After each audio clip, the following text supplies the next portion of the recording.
இந்த வார திரை விமர்சன நிகழ்ச்சியில நம்ம பார்க்க இருக்க போற படம் உன்னோடுக்கா. பிரபுவும் தென்னவனும் சிவலிங்க கிராமத்தை சேர்ந்தவர்கள். இவர்கள் குடும்பம் ஊர்ல மிகப்பெரிய குடும்பம். 5 தலைமுறைகளாக இவர்கள் குடும்பத்துல பகை இருந்து வருது. ஆனா பிரபுவும் தென்னவனும் ஊருக்குள்ள பகையாளியாக இருந்து கொண்டு யாருக்கும் தெரியாமல் நெருங்கிய நண்பர்களாக பழகி வருகிறார்கள்.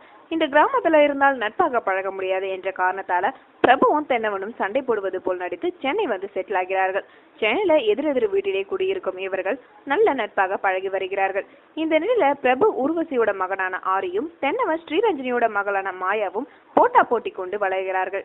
வளர்ந்து பெரியவர்களான இவர்களுக்கு திருமணம் செய்து வைத்தால் குடும்ப பகையை தீர்த்து விடலாம் என்று பிரபுவும் தென்னவனும் நினைக்கிறார்கள். ஆனால் ஆரியும் மாயாவும் எலியும் பூனையுமாக சண்டை போட்டுக் கொண்டிருக்கிறார்கள். இதே சமயம் ஊர்ல பிரபுவோட உறவினர்களும் தென்னவனோட உறவினர்களும் சண்டை போட்டுக் கொள்கிறார்கள். மேலும் தென்னவனை சந்திக்க அவரது உறவினர்கள் சென்னைக்கு வருகிறார்கள்.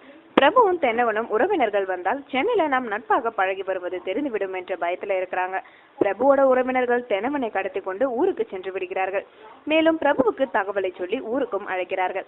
2 தரப்பு உறவினர்களும் குடும்ப பகை காரணமா பிரபுவையும் தென்னவனையும் நேருக்கு நேர் மோத சொல்கிறார்கள். என்ன செய்வதென்று தெரியாமல் இவர்கள யார் வென்றது, எப்படி இந்த பிரச்சனை சமாளித்தார்கள், ஆரி மாயாவுக்கும் திருமணம் நடந்ததா என்பதே படத்தோட மீதி கதை.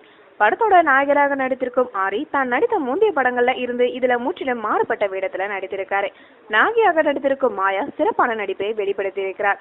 ஆரிக்கும் மாயாக்கும் இடையான காதல் காட்சிகள் இல்லாமல் மோதல் காட்சிகளை வைத்தே படமாக்கி இருக்கிறார்கள்.